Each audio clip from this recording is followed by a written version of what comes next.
আসসালামু আলাইকুম প্রিয় দর্শক, আপনারা যেখান থেকে আমার ভিডিওটি দেখছেন আপনাদের সকলকে আমার অনেক অনেক আন্তরিক শুভেচ্ছা ও ধন্যবাদ। আজ আমি আপনাদের জন্য শেয়ার করছি কাঁচকলা দিয়ে খুবই মজার কাবাব রেসিপি। তো আমি প্রথমে কলাগুলো সিদ্ধ করে নিয়েছি। আস্ত কলা সিদ্ধ করে আমি টুকরো টুকরো করে কেটে এটা নিয়ে আসছি। তো আমি প্রথমে এর ভিতর দিয়ে দেব পেঁয়াজ কুচি।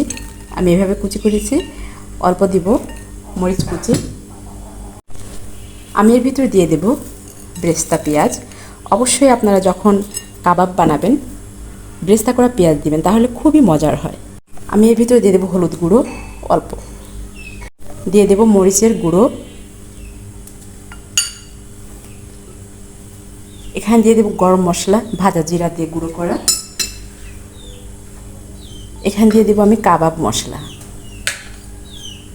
স্বাদ মতো লবণ, অল্প একটু চিনি। আমি এখানে 1 টেবিল চামচ পরিমাণে ঘি দিয়েছি, আগে একটু দিয়ে দিয়েছিলাম। তো এই ঘিটা দিলে এই কাবাবের টেস্ট অনেক বেড়ে যাবে। আচ্ছা, আমি কলাগুলো মিক্সিতে দিয়ে দেবো, কারণ মিক্সিতে খুব সুন্দর পেস্ট হবে, হাতে আসলে এভাবে পেস্ট করতে পারবো না। তো আমি একটু মিক্সি থেকে জাস্ট কয়েক সেকেন্ড ঘোরালে খুব সুন্দর হয়ে যাবে।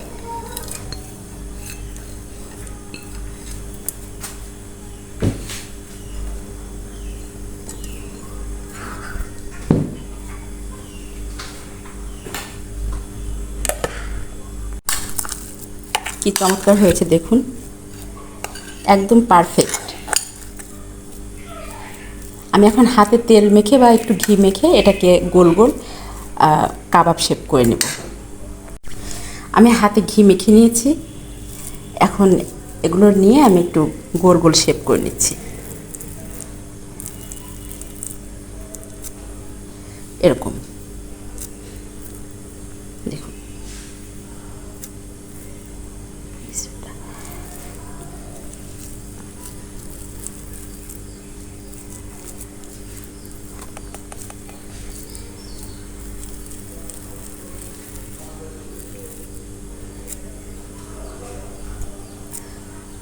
দেখেন এর ভিতরে কি সুন্দর যে বেরেস্তা দিয়েছি, পেঁয়াজ দিয়েছি দেখা যাচ্ছে।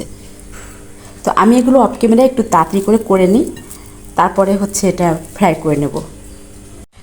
সবগুলো কাবাব বানানো রেডি হয়ে গেছে। আমি এগুলো এখন ডিম দিয়ে একটা বেটার বানিয়ে নিব। সামান্য একটু লবণ, একটু গোলমরিচের গুঁড়ো, এটা দিয়ে ভালো করে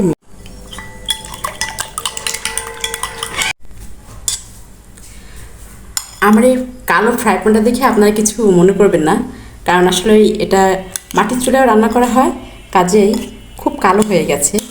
এরকমই হয় আর কি, গ্রামে রান্না করলে না এমনই হয়। আমার অনেক কিছুই এরকম নষ্ট হয়ে গেছে। তো যাই হোক, আমি ডিমের বেটারটা সুন্দর করে রেডি করেছি। দেখেন আমি এর ভিতরে এভাবে চুবিয়ে এরকম করে ছেড়ে দিব।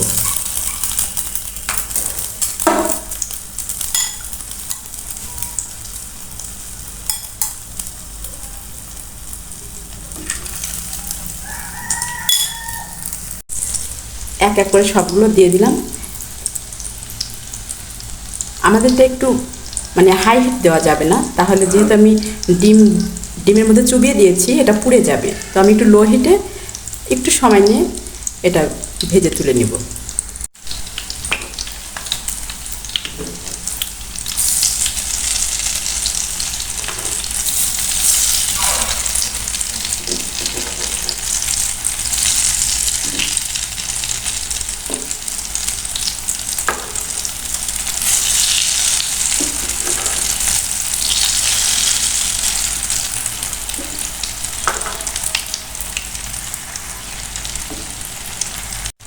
এক এক করে সবগুলোকে উল্টে দিলাম।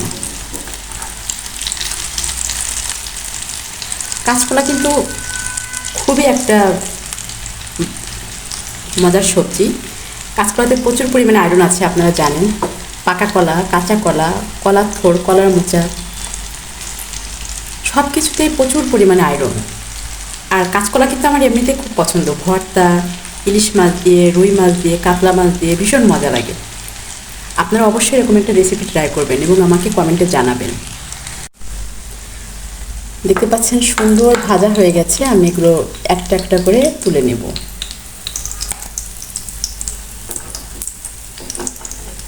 এটা যেহেতু একটু সফট, এই জন্য খুব জোরে দেওয়া যাবে না, নরম তো ভেঙে যাবে। দেখতে পাচ্ছেন কত সুন্দর হয়েছে। তো আমি এটা একটু সাজিয়ে নিব।